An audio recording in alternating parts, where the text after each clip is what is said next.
계속해서 제가 알아두면, 우리가 이 정도 지식은 좀 알아두면 성경을 읽는데 매우 유익하다, 더 풍성해질 수 있다, 이런 지식들을 단편적으로 지금 제가 시리즈로 계속해서 강의를 하고 있는데요. 우리 오늘은 아홉 번째 헬라 철학입니다. 철학. 여러분, 헬라 하면 그리스입니다. 그렇죠? 그리스를 헬라라고 그러죠. 근데 그리스 하면 다뤄야 할 내용들이 사실 굉장히 많이 있습니다. 그 역사도 다뤄야 되고요. 그리스에 또 유명한 인물들도 많이 있잖아요. 그런데 특별히 제가 오늘은 좀 철학에 대해서 이야기를 하려고 합니다. 그리고 헬라라는 나라의 역사에 대해서는 별도로 또 한번 다룰 생각인데, 철학이라는 게 뭐냐? 여러분, 철학은 영어로 필로소피라고 하죠. 근데 이게 이제 합성어인데, 헬라어로 필레오 하면 사랑이라는 뜻입니다. 전 여러분 다 아시죠? 뭐 예수님께서 베드로에게 물으실 때 네가 나를 사랑하느냐 할 때 네가 나를 필레오 하느냐 이렇게 물으신 거거든요. 그래서 철학은 이 필로하고 소피아, 이제 사람 이름 중에도 이제 소피아라는 이름이 많이 있잖아요. 소피아가 지혜라는 뜻입니다. 그래서 철학이라는 뜻이 사실은 지혜를 사랑하는 자, 이렇게 생각하면 됩니다. 그런데 이 그리스의 이 헬라의 철학이 매우 유명합니다. 그냥 단순하게 우리가 철학이 유명하니까 이거를 알아야 된다는 게 아니라, 이 철학이 성경에 알게 모르게 많이 이렇게 연결이 돼 있어요. 그리고 오늘 우리도 이 철학의 영향을 많이 받고 있습니다. 그래서 우리가 이걸 좀 알 필요가 있어요. 로마서 1장 16절에 헬라에 대해서 이야기를 하죠. 헬라인들에 대해서 이야기를 하죠, 바울이.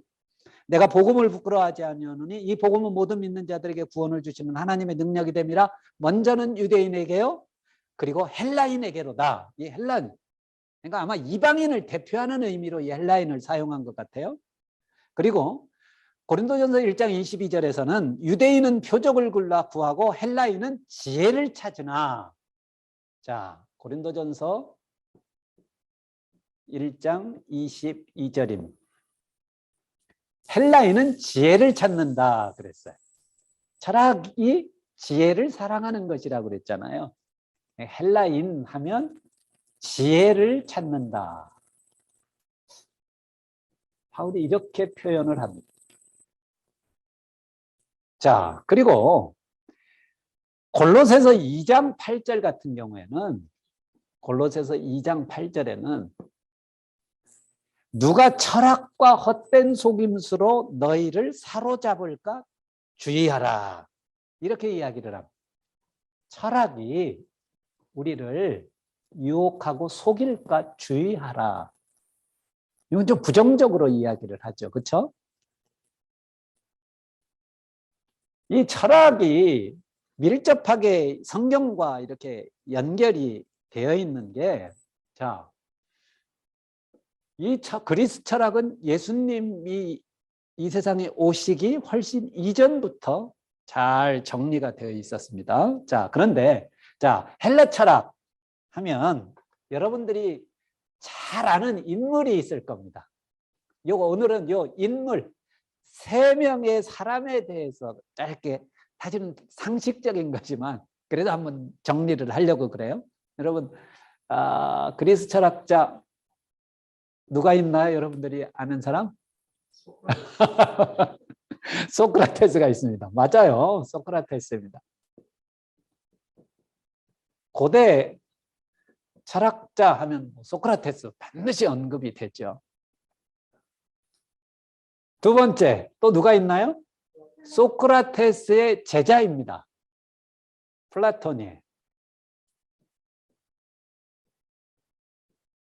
다 아시는 거예요. 자, 플라톤의 제자가 있습니다. 누구요? 아리스토텔레스입니다. 아리스토텔레스.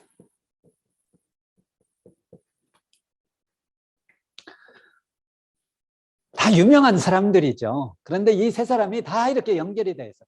소크라테스의 제자가 플라톤이고 플라톤의 제자가 아리스토텔레스다. 여러분 소크라테스 하면 딱 생각나시는 게 무슨 생각이 나요? 소크라테스는 BC. 사실 정확하게 소크라테스가 몇 년도에 태어났다라는 것은 알려지지 않았습니다. 그냥 추정만 해요. 그냥 아마 이때 태어나지 않았겠느냐. 제가 다른 어떤 자료 보니까 BC 469년인가요? 이렇게 되어 있더라고요. 469년. 정확하지는 않아요. 그러나 죽은 거는 확실합니다. 죽은 거는 정확하게 알 수 있어요. BC 399년입니다. 왜 정확하냐? 소크라테스가 사형 선고를 받죠. 그래서 독약을 마시잖아요. 독약을 마시고 죽습니다. 그래서 이때 그 유명한 말을 하죠. 악법도 법이다. 너 자신을 알라. 뭐 우리가 흔히 아는 말이죠. 악법도 법이다. 근데 이제 또 그런 생각을, 아니 왜 이 사람이 이런 죄를 지었나? 근데 이게 사실 정치적인 문제였어요.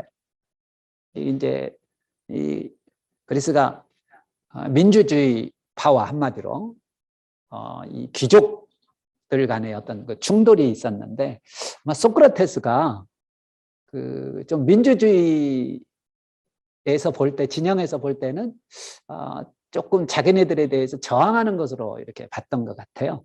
그래가지고 이제 제거한 거지요.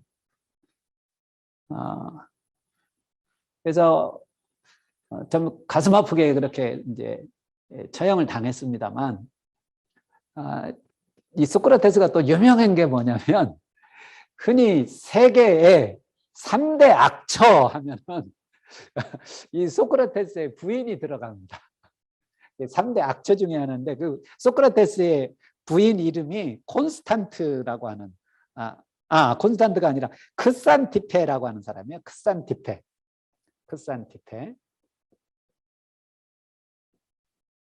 이 소크라테스의 아내, 그리고 모차르트의 아내가 콘스탄트라고 하는 사람입니다. 모차르트의 아내 콘스탄트. 그리고 우리가 잘 아는 돌스토이의 아내가 소피아라고 하는 이 철학에서 나오죠. 네, 지혜. 소피아라고 하는 아내였는데, 이 세 사람을 흔히 이제 3대 악처라고 이렇게 이제 이야기를 합니다. 이제 좀 뭐 바뀌기도 하더라고요. 근데 왜 소크라테스가 그 소크라테스의 부인이 왜 이렇게 악처라고 이렇게 유명해졌을까? 아마 소크라테스가 농담 삼아 한 이야기가 아마 이 부인을 이렇게 또 이렇게 악처로 이렇게 사람들한테 이렇게 인식을 하게 만든 것 같아요. 소크라테스가 재미있는 말을 했는데, 이게 무슨 말이냐면, 꼭 여러분 결혼하세요. 결혼을 하면 행복해질 수 있습니다. 좋은 아내를 가지면 행복해질 수 있습니다. 그리고 나쁜 아내를 가지면, 만약에 결혼을 했는데 이 아내가 나쁜 아내다 그러면은 저처럼 좋은 철학자가 될 수 있습니다. 이런 얘기를 했다 그래요. 그러니까 당연히 뭐 사람들이 이 부인이 얼마나 나쁘면 저런 말을 할까, 뭐 그렇게 생각하지 않았겠어요? 예. 아무튼 소크라테스는 이 헬라 철학의 출발선상에 있는 사람이다라고 보면 됩니다. 자, 그런데 소크라테스의 제자인 플라톤이 아주 중요한 역할을 하죠. 자, 왜 이 플라톤이 중요하냐? 이 철학에 대해서 먼저 제가 이 얘기를 했어야 되는데 이걸 그냥 지나갔네요. 이 헬라 철학자들의 고민이 뭐였냐? 이 사람들의 관심이 뭐였느냐? 이 사람들이 주로 논의했던 그런 주제가 뭐였느냐? 크게 두 가지를 들자면, 하나는 만물의 근원이 뭐냐?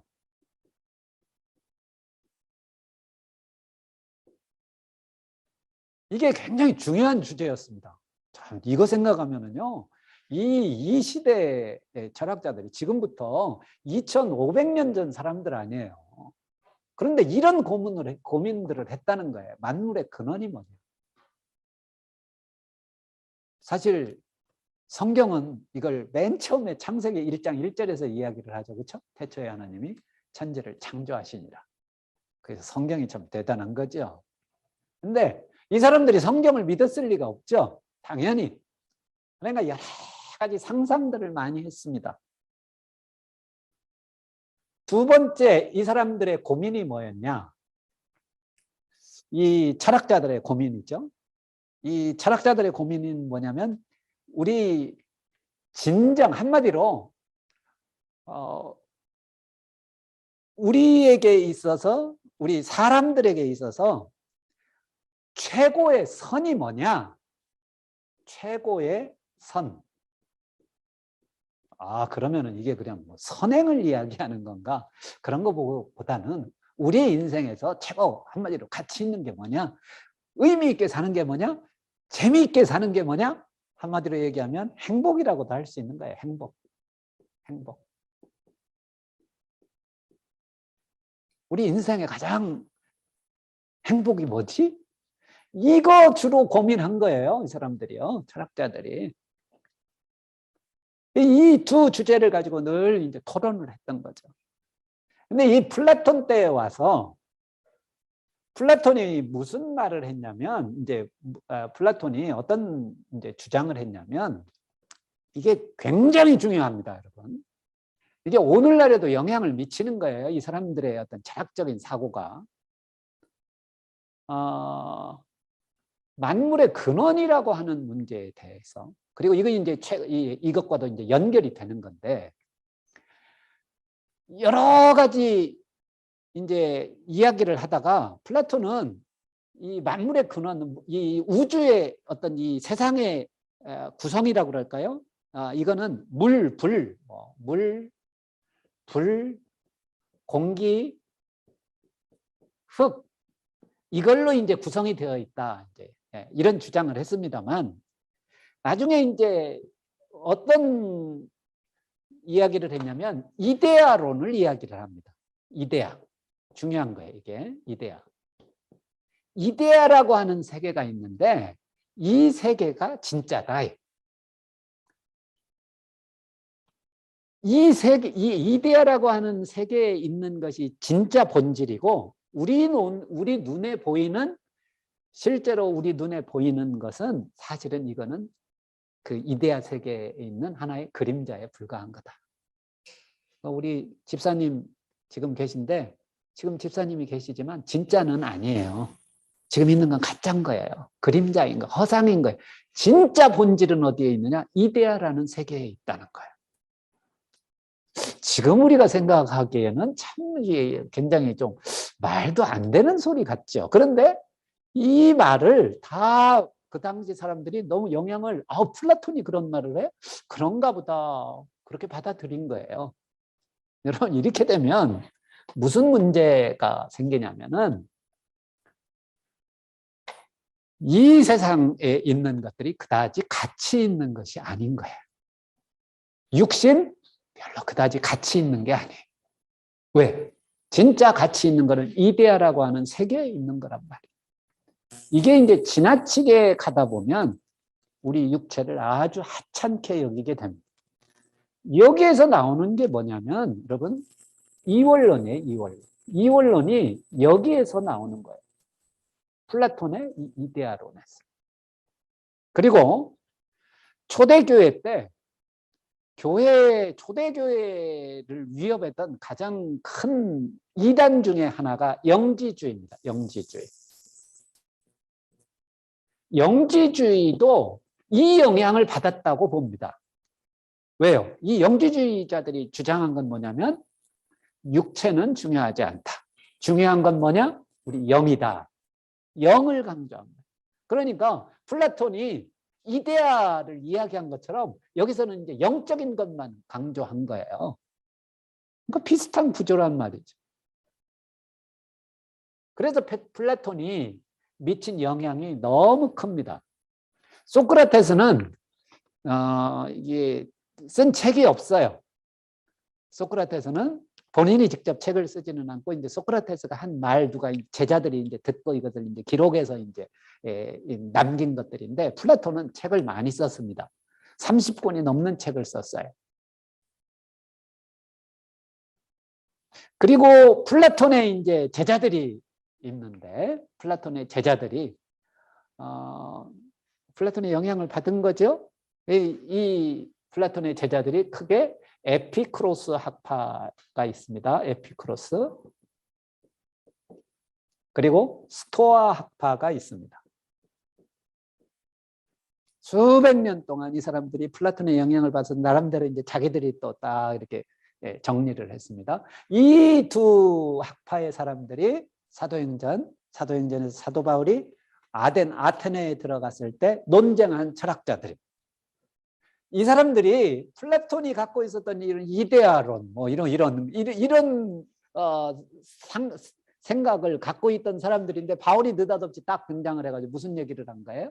예수에 대해서 이야기를 했어요. 예수님에 대해서. 그리고 부활에 대해서 이야기를 했습니다. 그랬더니 이 사람들이 바울에게 우리가 이거 처음 듣는 얘기다 그러잖아. 그래 관심을 가진 사람들은 우리한테 좀 다시 한번 잘 얘기해 줄래? 이렇게 이제 요청하는 사람들도 있었지. 그래서 플라톤 그리고 플라톤의 제자들 이게 성경에 이렇게 이제 나오는 거예요. 플라톤의 제자, 플라톤은 20살 때 이제 소크라테스의 이제 제자가 됐다고 그러고요. 아리스토텔레스 같은 경우는 이제 17살에 플라톤의 이 아카데미, 뭐 그 하나의 학교죠. 오늘날로 얘기하면 이 플라톤의 아카데미에 들어가 가지고 배우기 시작했다고 합니다. 그런데 아리스토텔레스는 뭐로 유명하냐? 아리스토텔레스가 누구의 스승이 되냐? 여러분 잘 알죠? 알렉산더 대왕이 있습니다. 알렉산더. 헬라의 대제국을 연 사람 아니에요. 그야말로 세계를 제패한 왕 아닙니까? 알렉산더의 스승이 바로 아리스토텔레스입니다. 이 알렉산더가 왕자 시절에 7년 동안 알렉산더를 가르쳤다고 그래요. 알렉산더. 그래서 알렉산더라고 하는 영화가 있습니다. 이 영화를 보시면 좋아요. 그럼 그 당시에 헬라 그 제국을 보여주는 거니까 알렉산더. 저도 아주 재미있게 봤는데요. 이 알렉산더 대왕의 그 영화 처음 부분이 바로 아리스토텔레스가 알렉산더를 가르치는 장면이 나옵니다. 그리고 이 아리스토텔레스는 소크라테스하고 조금 대조적이에요. 소크라테스는 자기에게 그 독약이 왔을 때 이걸 그냥 순순히 받아들이잖아요. 그런데 아리스토텔레스도 비슷한 환경에 처했거든요, 사실. 근데 신변에 딱 위협을 느끼고 자기 그냥 있으면 죽을 것 같거든요. 그랬더니 아리스토텔레스는 망명을 해버립니다. 그냥 다른 나라로 도망을 가버렸어. 근데 도망가서 곧 죽어요. 그 다음에인가. 그런데 이 아리스토텔레스는 플라톤의 이데아론을 조금 비판합니다. 그걸 스승이지만 그냥 받아들이는 게 아니라 플라톤이 죽고 나서 오히려 이 이데아론을 좀 비판을 합니다. 그러나 중세에 넘어오면서 이 아리스토텔레스의 어떤 그 관념론이라고 하는데요. 이것을 신학 체계를 세우는데 굉장히 중요한 역할을 합니다. 그러나 한편으로는 또 한편으로는 이 아리스토텔레스의 이 관념론이 곧 유물론의 근거가 되기도 했다라고 이런 평가도 내립니다. 그만큼 중요한 사람들이에요. 그러니까 이 사람들이 469년, 실질적으로 활동했던 거, 399년 죽을 때까지. 그리고 플라톤 같은 경우는 427년에서 BC 427년에서 347년. 아리스토텔레스는 BC 384년에서 322년. 그러니까 예수님께서 등장하기 한 300에서 400년 전 사람들이잖아요. 제가 볼 때는 석가모니를 보면, 석가모니가 언제 사람이냐? 석가 여러분, 석가모니는 이 사람들보다도 훨씬 전 사람입니다. BC 563년에서 483년. 그렇죠? 소크라테스보다 거의 100년 전 사람입니다. 이 당시 인도는 이미 헬라와 문화 교류가 있었습니다. 이걸로 봤을 때 불교의 사상이 아마 이들에게도 아마 전달이 됐을 거라고 봅니다. 전달이. 그러니까 알게 모르게 영향을 미치지 않았을까 싶습니다. 그래서 뭐 정확하게 이렇게 뭐 단정할 수는 없지만 어떤 이 사람들이 갖고 있었던, 그러니까 이제 불교는 윤회 사상이잖아요. 윤회 사상을 갖고 있었잖아요. 그러니까 이제 윤회 사상하고는 좀 다르지만 이 이데아가 아무튼 이런 면에서는 좀 영향을 주고받지 않았을까 이렇게 생각을 합니다. 그래서 여러분 기회가 되면 요 헬라 철학을 조금 이렇게 알아두면, 성경을 우리가 읽다가 보면 그런 철학적인 내용들, 또 특히 사도행전을 보다 보면 사도 바울이 여행을 하다가 에피쿠로스와 스토아 학파들하고 논쟁하는 이런 장면들이 나오거든요. 이 정도만 알아둬도 그래도 굉장히 유익하겠죠. 그렇죠? 오늘은 헬라 철학에 대해서 정리를 했습니다. 다음 주에는 로마의 법에 대해서, 로마 하면 또 우리가 생각나는 게 있죠. 로마 법, 그리고 도로. 이 두 가지 주제를 다음 주에는 또 다뤄보도록 하겠습니다. 예, 우리 오늘 여기까지 살펴보겠습니다. 자, 오늘 강의는 여기서 끝입니다. 감사합니다.